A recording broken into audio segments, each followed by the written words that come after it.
Bienvenidos y bienvenidas un día más a Zona Oculta. 22 de julio de 1975. Una España muy diferente a la que conocemos a día de hoy. Se cometieron unos asesinatos en Paradas, en el cortijo de Los Galindos.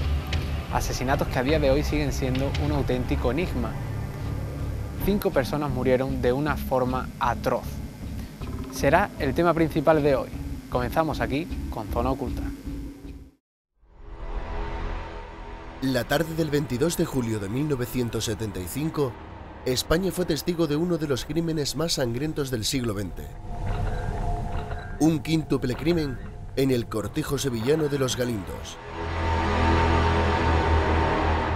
La mañana del 22 de julio de 1975, el tractorista José González, de 27 años, trasladó la orden de Zapata al recadero del cortijo Antonio Fener para que marchara al campo con otros labradores a acuchillar a los pies de los pinos, lo que no era muy habitual, quedando en el cortijo solos Zapata, Juana y José hasta pasado el mediodía, cuando José fue requerido probablemente a instancias del asesino para ir al pueblo a recoger a su mujer, Asunción Peralta, que había trabajado como temporera en Los Galindos antes de casarse.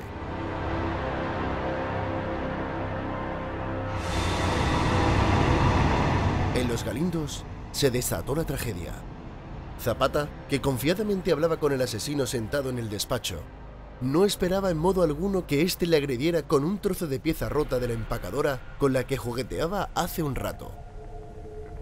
Inesperadamente, el criminal atacó al capataz golpeándole por la espalda, en el cráneo, hasta destrozárselo.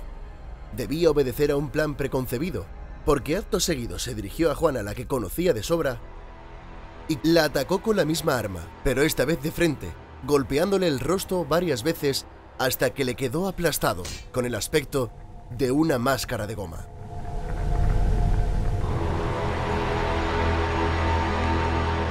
Instantes después, regresó González, que venía con Asunción. Fueron recibidos por los criminales, que le apuntaban con la escopeta de Zapata.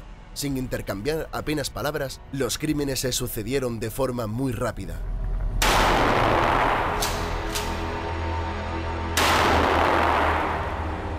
Nada más salir del coche, la pareja fue empujada hacia el cobertizo. Allí fueron vilmente asesinados a tiros y golpes, así como rociados de gasolina y gasoil. En ese momento debió llegar alguien inesperado. Era el tractorista Ramón Parrilla, de 40 años, que se había quedado sin carburante. De repente se vio encañonado por una escopeta. Trató de huir, pero inmediatamente le dispararon. Se protegió con los brazos, donde recibió 2 descargas. Sangrando con los brazos destrozados, dejó un reguero de sangre, por lo que su escapada fue imposible. Primero hacia el interior del caserío y finalmente hacia la salida de la finca, por el camino de Tierra Roja. Pero no pudo ir muy lejos. En una zanja, junto a un árbol, se derrumbó herido de un disparo que le entró por la espalda. Allí, caído, fue rematado sin piedad. Debían de ser las 4 de la tarde pasadas. Los asesinos cubrieron el cadáver de Padilla con paja, siguiendo un extraño ritual que le llevó a ocultar los cuerpos, el de Zapata, a encerrar el de Juana con un candado y finalmente a quemar los del matrimonio González. A las 4:30 una espesa columna de humo se levantaba del caserío de Los Galindos, alarmando al recadero Fenet y a los otros trabajadores, que corrieron hacia la casa porque pensaron que estaba ardiendo. Al llegar descubrieron la paja del cobertizo que se quemaba de una forma extraña. Se acercaron y notaron que debería de estar empapada de combustible porque ardía de una forma especial. Además, se desprendía un denso y sospechoso olor. Buscaron al capataz sin encontrarlo, pero enseguida vieron la sangre.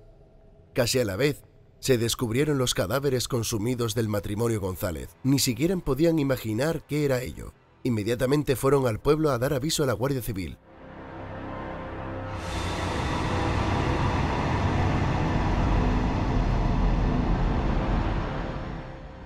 Sin duda, el de Los Galindos es un crimen atroz de la historia más oscura de nuestra provincia.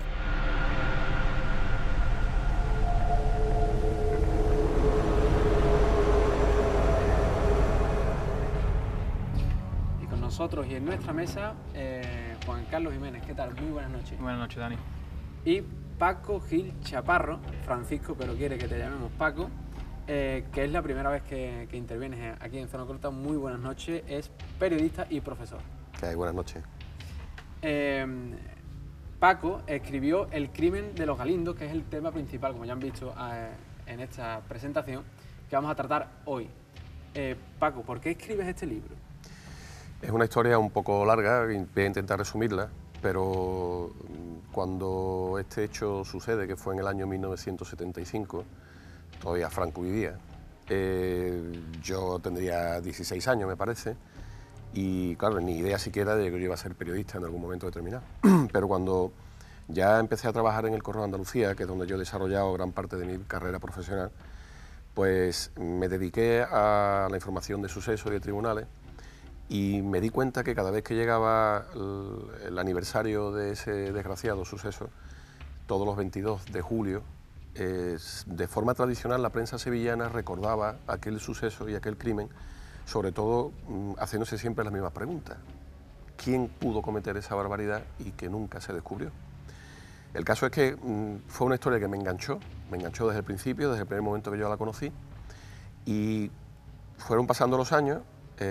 Y resulta que, bueno, según el Código Penal hay determinados sucesos, determinados hechos que prescriben al cabo de un tiempo, y en este caso, al tratarse de un crimen, el crimen prescribía a los 20 años de haberse cometido, y cuando se iba a cumplir ese 20 aniversario y la prescripción del delito, pues pensé en la posibilidad de hacer un reportaje especial, que en principio yo tenía previsto que ocupara una doble página en el periódico del Correo, pero que al final estuve trabajando en ello, estuve entrevistando a muchas personas, estuve hablando con mucha gente, documentándome, yendo a archivos, y cuando me di cuenta tenía una historia bastante más suculenta, bastante más amplia, y hice una reconstrucción en un total de 12 capítulos, durante 12 días estuvo saliendo en el periódico, y con ese motivo de la prescripción del delito, pues fue como hice este reportaje amplio que luego fue publicado en un libro.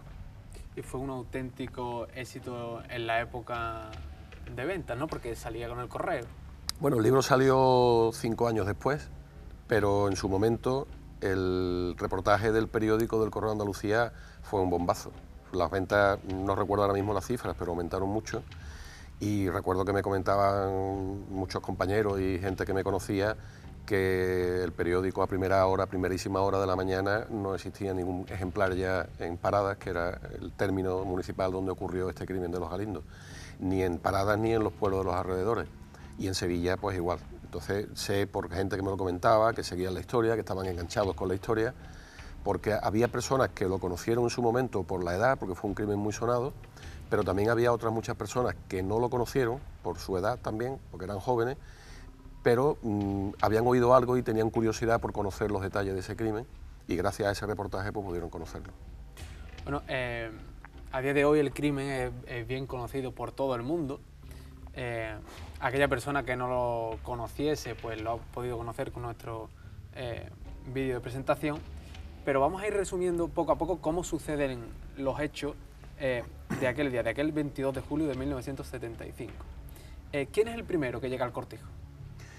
Una vez que ocurren los hechos, bueno, el primero que llega al cortijo es un trabajador del cortijo que estaba trabajando, limpiando los olivos, los pies de olivo, y cuando ya se acaba la faena, pues va en su moto regresando al cortijo, y de pronto desde una loma descubre que estaba saliendo humo desde el interior, vamos, de la proximidad del cortijo. Claro, se extrañó muchísimo y aceleró su moto, llegó al cortijo, y cuando llegó allí efectivamente vio que una montaña de alpacas de pajas que se encontraban allí acumuladas pues estaban ardiendo, y claro, aquello provocó una humareda negra tremenda, ¿no? Claro, no veía a nadie, entonces lo que se le ocurrió fue ir a la casa del capataz, que vivía allí dentro del cortijo, para alertarlo, para preguntarle qué había pasado, y resulta que cuando llegó a la casa, la puerta de la casa estaba cerrada con un candado. Claro, era muy extraño que aquello estuviera cerrado con un candado, porque nunca se cerraba con un candado. Y entonces, claro, de pronto ve también en el suelo manchas de sangre, y lo primero que piensa es que ha pasado un suceso desgraciado y que a quien fuera se lo han llevado al pueblo. Y entonces él coge su moto y se va derecho al pueblo. Él, en el pueblo. En un principio lo que piensa es que ha ocurrido algún accidente y bueno, pues los primeros auxilios, bueno, pues se lo han llevado a lo que es el pueblo. Claro, dice, alguien del cortijo ha sufrido un accidente y han cogido y se lo han llevado al pueblo para curarlo. Claro, llega allí al pueblo y empieza a preguntarle a la gente del pueblo que si tienen noticias de algún suceso que haya ocurrido en el cortijo de los Galindos, y nadie conocía nada. Llegó al puesto de la Guardia Civil, preguntó allí al cabo de guardia, tampoco tenía noticia de nada, y entonces, claro, ante la extrañeza del suceso, una vez que ya tuvo conocimiento la Guardia Civil del caso, pues deciden pues, movilizarse y acudir al cortijo.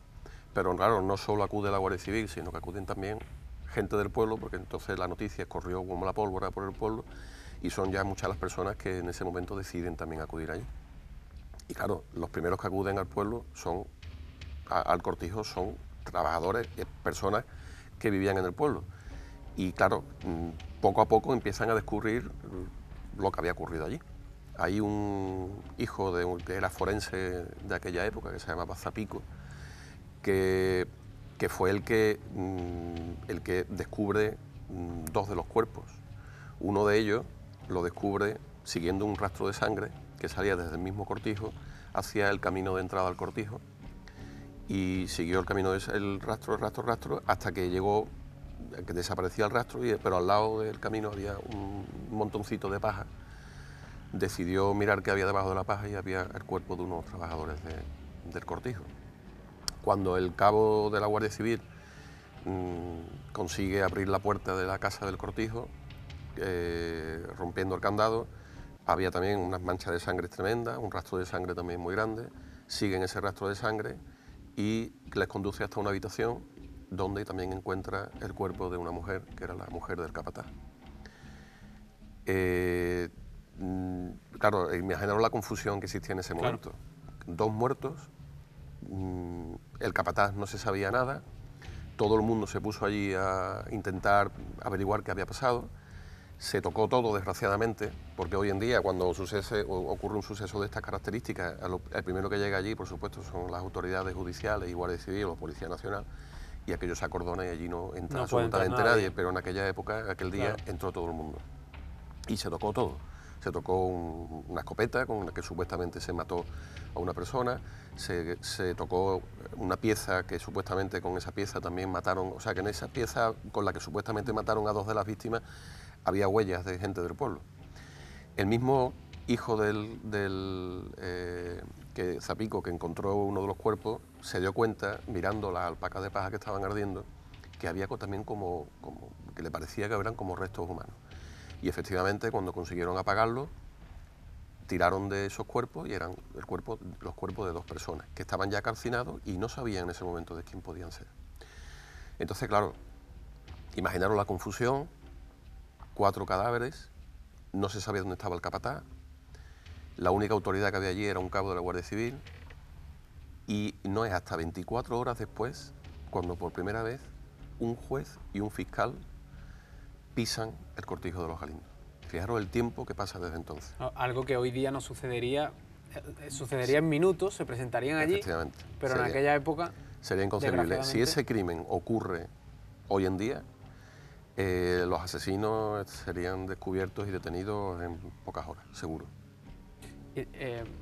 Supongo entonces que, claro, lo que encuentran allí, los 4 cadáveres que encuentran, falta una quinta persona que en un primer momento es la que se le presupone que había sido el autor de aquellos crímenes.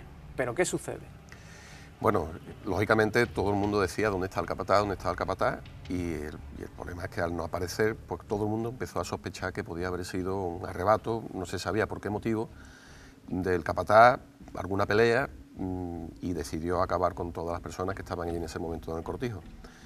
Recuerdo que el primer juez que investigó este caso me comentó que cuando conoció todos los detalles del tema, él no dio orden de localización, de búsqueda y captura del capataz, sino que dio orden de localización. Eso en términos jurídicos es importante porque él estaba convencido de que el capataz no había matado a esas personas y que incluso podía estar muerto también.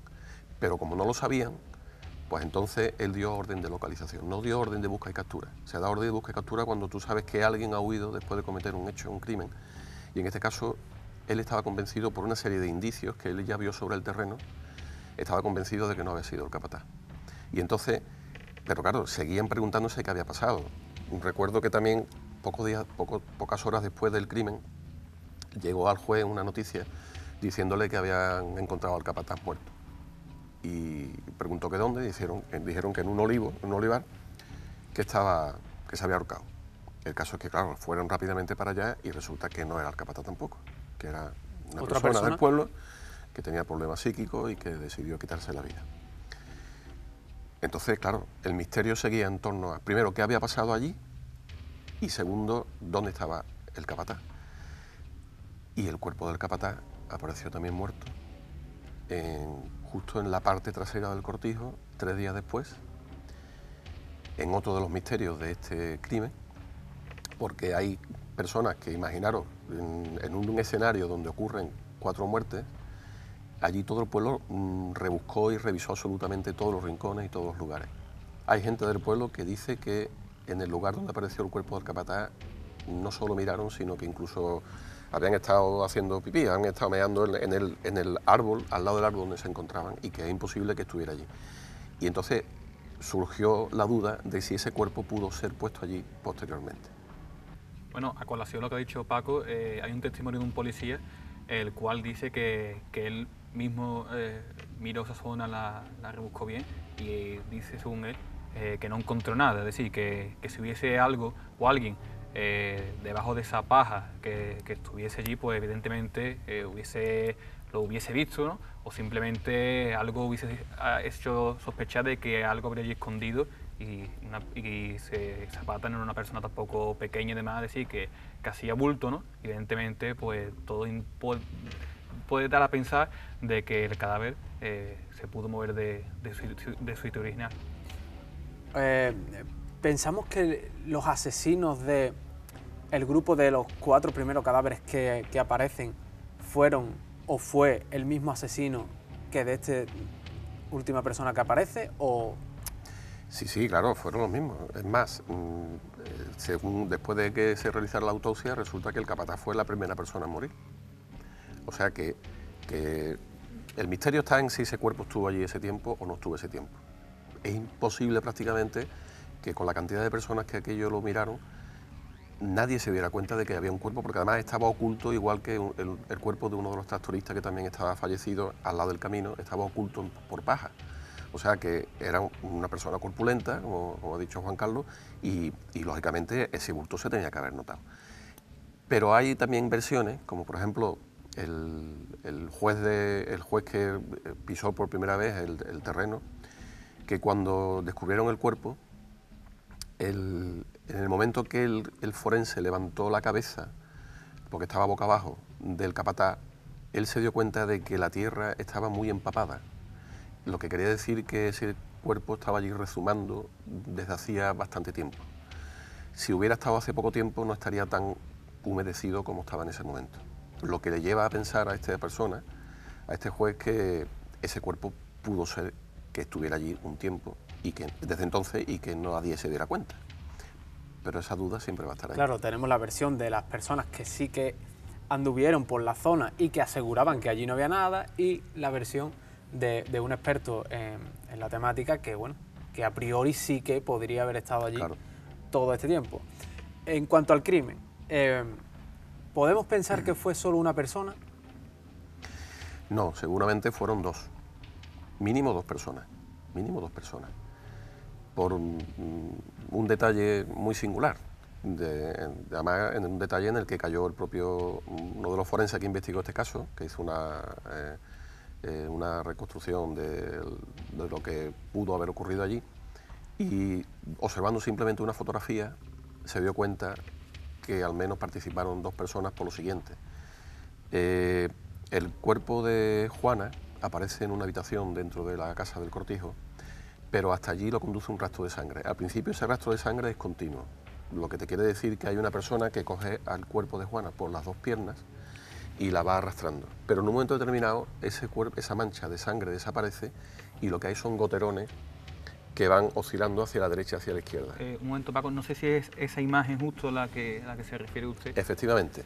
Allí es donde estaba en esa silla sentada Juana, en la puerta de su casa, y ahí es donde la matan. Entonces se ve la mancha de sangre porque Juana cae y donde está la mancha más gruesa es donde está la cabeza.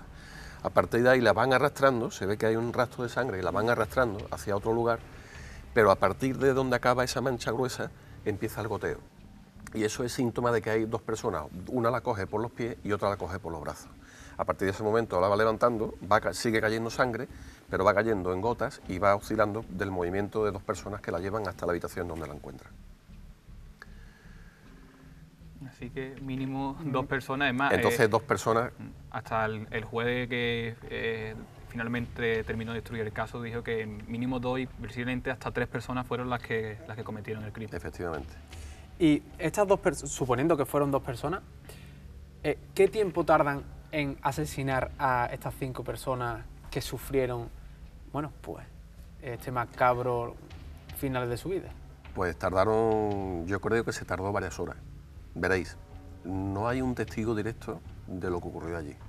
Por tanto, toda la investigación se basa en suposiciones y todo lo que hay es basado en posibilidades, pero certeza muy poca, porque no hay testigo, no hay nadie que dijera yo es que estaba allí y yo he visto aquello. Entonces, estaban allí los asesinos, pero no contaron nunca nada. Entonces, yo creo que la primera de las muertes ocurre en torno a las 11 de la mañana, que es el capataz, y que esto desencadena el resto de las muertes. Pero claro, entre esa primera muerte que ocurre a las 11 de la mañana y la última muerte, que se supone que es la de el tractorista Ramón Parrilla, pasan varias horas, porque Ramón Parrilla estaba trabajando en el campo con el tractor.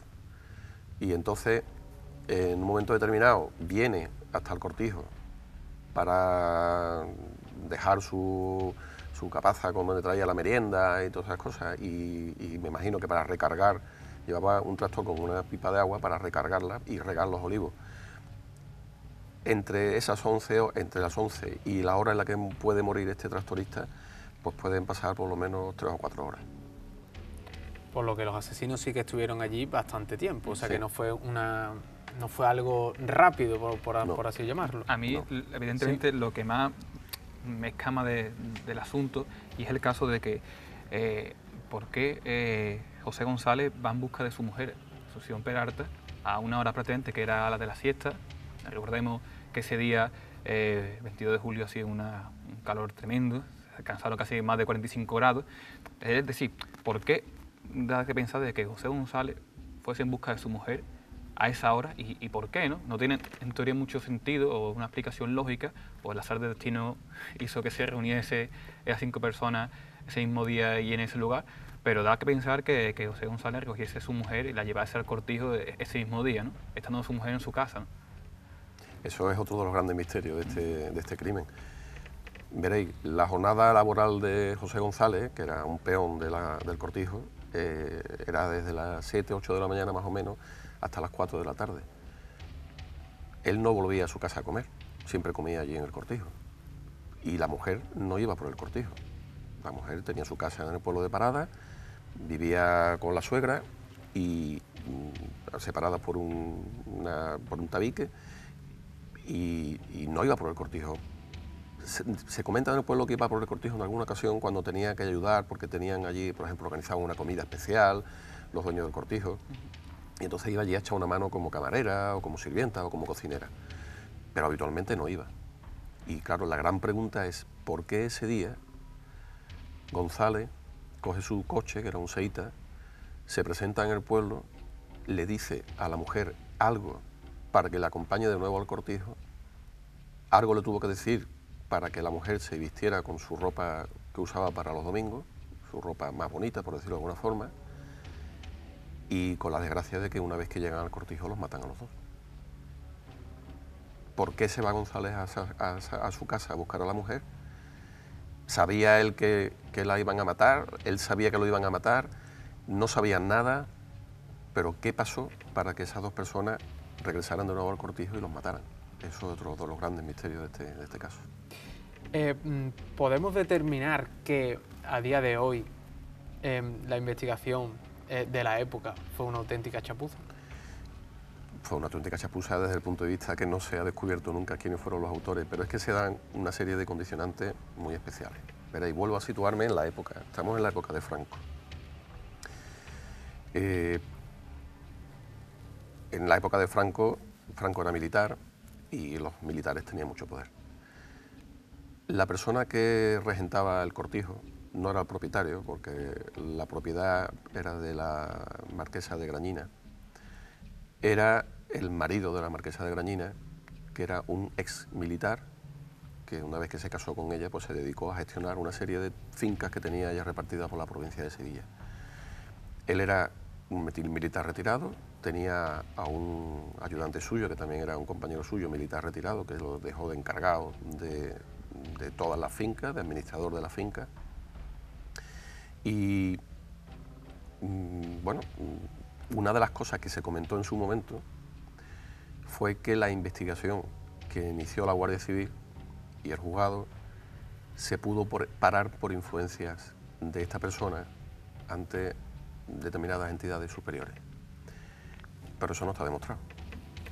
En cualquier caso, el caso se cerró poco tiempo después del crimen con una versión muy forzosa que dio la Policía Nacional, echándole la culpa a José González de la muerte de todos, con una versión en la que decía que por celos había matado al capataz, porque se hablaba en el pueblo de que bueno, pues que podía tener una cierta relación el capataz con su esposa, que en un arrebato de celos lo mató también a la mujer,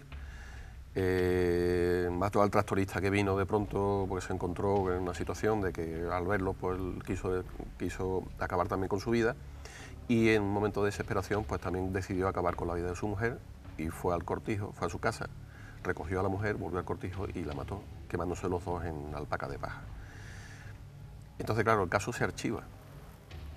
Y no es hasta varios años después, estoy hablando de más de 10 años después, cuando un juez muy joven llega al juzgado de Marchena, que es quien se encarga, quien tiene la jurisdicción sobre ese terreno, sobre esa zona, ve el sumario guardado en un cajón y empieza a echarle un vistazo y empieza a ver que hay cosas que no le cuadran. Y fue cuando encarga a un forense muy prestigioso que hay en Sevilla, que se llama Frontela, que haga una sumación de los cuerpos que están enterrados en el cementerio de Parada para ver si es posible determinar la causa de la muerte de José González y de su esposa.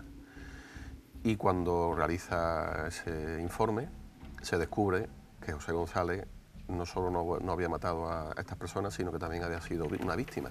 Tenía un golpe muy fuerte en el cráneo y luego los brazos los tenía cortados con un serrucho.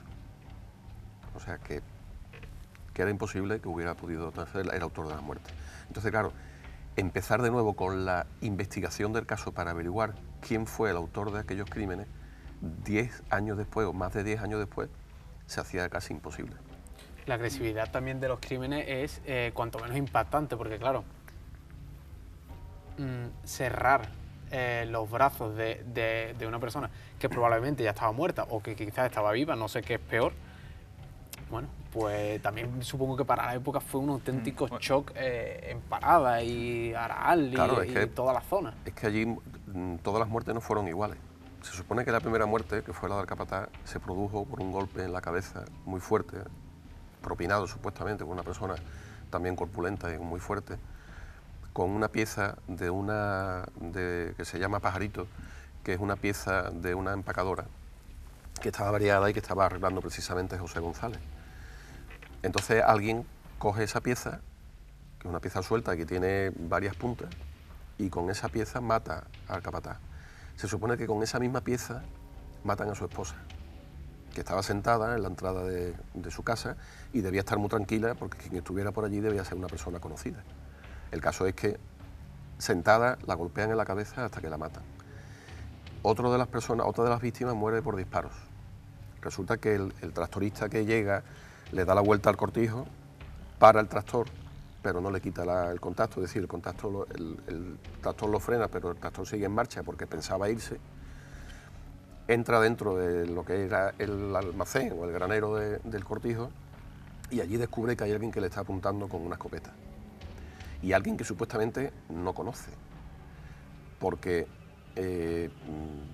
su reacción es, una vez que le dispara es primero protegerse con los antebrazos, de forma que en algunas fotografías que yo conseguí en la investigación de este caso se ve que tiene toda esta parte, todos los antebrazos los tiene reventados por el disparo de una escopeta de perdigones, y inmediatamente sale corriendo hacia la casa del capataz buscando refugio, con la mala suerte de que cuando llega a la casa del capataz se encuentra que la casa del capataz está cerrada con un candado. Entonces, de ahí sale del cortijo e inicia el camino, buscando el camino de salida del cortijo, y la persona que le dispara le sigue, hasta que llega, lo alcanza y le pega prácticamente a quemarropa un disparo por la espalda. Y las otras dos víctimas, José Gonzalo y su esposa, mueren supuestamente golpeados en la cabeza con la culata de una escopeta, con la misma escopeta que matan a Ramón Parrilla, y luego inician, se supone que para que la combustión dentro de la montaña de paja que iban a prenderle fuego, porque había botes de gasoil al lado, para que fuera más rápida, pues deciden cortarle los miembros. Y a González le cortan dos brazos y tiene una pierna casi cortada, a la mujer no llegan a cortarle ningún miembro, pero el caso es que a los dos los suben, porque tendría una altura de más de 2 metros o 3 metros, lo suben hasta allí con una escalera y le prenden fuego a aquello. Entonces, hay 3 formas distintas de morir de las víctimas, o sea, no todo el mundo muere de la misma manera. Es más, de las personas que pudieron ver a Juana Martín tendida en la cama y demás, la cara, dice que tiene tan destrozada que parecía una careta, es decir, como se ensañaron sobre esta persona para matarle, asegurarse de que estaba muerta, que la cara la dejaron como parecía una... Efectivamente, se ensañaron con ese pajarito, se ensañaron destrozándole la cabeza y la cara completamente. Es lo que decía, sobre todo me ha sorprendido mucho la agresividad con la que los asesinos pues cometen el crimen, porque tampoco sabemos la hipótesis de por qué. Es que, es curioso porque, en teoría, si es una persona que van a por ello, un asesinato limpio, pues mata a la persona que tengas que matar, pero te va rápidamente para que no sea identificado. No, ellos se ensañan, se quedan y encima, por un momento dado, si imagínate que el asunto es con Zapata o la persona que van a matar a Zapata, pues matan a Zapata y después se van, o incluso a la mujer, para intentar no dejar testigos. Pero es cierto que se ensañan y parece que les da igual o que no tiene inconveniente en que una persona aparezca, como fue después el tractorista, y dé la voz de alarma y los avise la Guardia Civil, ¿no? Es que te has preguntado por el motivo, ¿no? Sí. La causa de todas esas muertes. Yo es que creo que no se sabe la causa, evidentemente, pero yo creo que ese día allí no estaba previsto que mataran a 5 personas. Yo creo que es casual, por un motivo. Surge una pelea, surge una discusión. Siempre se decía en el pueblo que había diferencias entre el capataz y el administrador de la finca. El administrador de la finca estuvo allí esa mañana. Fue una persona muy investigada por la policía y la Guardia Civil y por el juzgado. Podemos decir que fue quizás el primer sospechoso cuando ya aparece el cuerpo de... Evidentemente, pero fue una persona investigada y seguida y con los teléfonos pinchados y con todo, y jamás se pudo demostrar nada. Porque es verdad que ese día estuvo allí, pero él siempre, su testimonio ante la policía fue que él llegó allí, dejó una sandía, estuvo charlando un momentito con Juana, dice que no vio al capataz y que se marchó. Y que no regresó hasta que le avisaron en su domicilio de que habían ocurrido allí esas muertes. El caso es que yo estoy convencido de que allí ese día no estaba previsto que mataran a 5 personas, surge una primera muerte y esa muerte desencadena, pues por eliminación de testigos, desencadena el resto de las muertes. Quizás por miedo bueno, pues de ser encarcelado, de ser pillado y de ser juzgado, ¿no? Claro. No, a colación con lo de antes con el cuerpo de Zapata, es cierto que hubo una conversación entre el juez y en teoría, no sé si el administrador, creo que fue el Marqués de Granada. El Marqués, en el cual de que, hombre, el juez le extrañaba que se quedase esa noche allí sola porque nadie se quería quedar en el cortijo. Y es cierto que el Marqués le responde que él tiene intereses aquí, que no puede dejar solo el cortijo, no me hace que nadie le robe. Sí, esa noche pasa la noche allí el marqués. Y el administrador. El administrador. Y esas dos personas pudieron, por ejemplo, mover el cuerpo de Zapata. Es una de las teorías. Ya digo que no hay demostrado absolutamente nada. Estamos hablando de algo que no sabemos a ciencia cierta, pero como el cuerpo no aparecía y apareció 3 días después, pues se pudo pensar que en un momento determinado, pues que el cuerpo de Zapata pudo ser colocado allí por estas dos personas. Pero claro, ya decimos que son teorías, que no hay absolutamente ninguna prueba, que se investigó el caso y que jamás se pudo acusar a estas dos personas de nada. Uno de los aspectos también curiosos es que Zapata tenía un perrillo que le seguía más o menos allí por el cortijo, y es cierto que cuando aparece de nuevo, en teoría, la última localización del cuerpo de Zapata, que es bajo la paja y al lado de los olivos, dicen que el perrillo estuvo por ahí rondando y que estuvo por esa zona oliendo a su amo. Sí, el perro también fue utilizado por la Guardia Civil, bueno, pues para ver si ayudaba en algo, ¿no? No, yo no tengo constancia de que el perro lo utilizaran, el perro seguía allí, pero sí es verdad que comentaran en su momento en el pueblo que el perro estuvo en aquella zona oliendo, me imagino lo que sería el rastro de su dueño, ¿no? Hablábamos antes de que el caso está prescrito. ¿Significa esto que nunca más sabremos nada nuevo sobre este caso? No, sobre este caso se podría saber si quienes cometieron el crimen y viven todavía lo dicen. Pero lo que sí está claro es que si esa persona aparece o esas personas aparecen, judicialmente no se puede actuar contra ellos. Porque al estar caso prescrito, penalmente no se puede actuar. O sea, no se sentaría nunca en el banquillo a una persona que ha matado a cinco personas. Y lo único, claro, lo que existiría es la condena social, ¿no? Esa persona, pues lógicamente, sería condenada socialmente por todos, pero penalmente no. Sí, he llegado a leer que incluso, bueno, pues podrían vender una gran exclusiva por un gran dinero, aparecer en televisión y contar que si aún vive, pues que fueron los causantes de aquel macabro día, ¿no?, del 22 de julio, que aún sería más macabro aparecer en televisión y contar, sí, pero y contarlo de esta manera. No creo que ocurra. Esperemos que no. ¿Conoció usted algún dato que aún no hayas publicado? Bueno, como periodista que soy, en el momento que llega un dato que está confirmado en relación a este caso, yo lo publico. Lo que sí es verdad es que a mí llegaron una serie de informaciones que no pude contrastar y por tanto no pude publicar. Pero lo mismo que el juzgado de guardia, el juzgado que investigó este caso, tenía constancia de una serie de hechos de las que nunca tuvo pruebas y por tanto tampoco pudo acusar. ¿Cómo cuáles? Es que ese es el problema.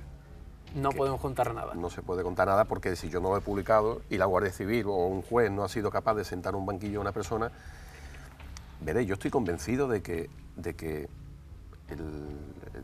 la investigación llegó a la determinación de quiénes pudieron ser los autores de los hechos, pero jamás se pudieron conseguir pruebas. Y pues tú sin pruebas no puedes sentar a nadie en un banquillo. Ya comenté en su momento que estuvo el caso parado un montón de años. Y al cabo de esos años se intenta retomar la investigación. Ya la única posibilidad, porque claro, ya pistas no había en el cortijo, la única posibilidad era que confesaran los autores. Y esos autores, que fueron interrogados por activa y por pasiva, jamás tuvieron un momento de debilidad y llegaron a confesar absolutamente nada, sino todo lo contrario. Nos vamos a ir a publicidad, vamos a volver enseguida. Tenemos algunos datos más de los que hablar sobre este tema, sobre los Galindos. Así que no se muevan porque la pausa va a ser y vamos a seguir con este tema y con otros temas que también seguramente les interesen.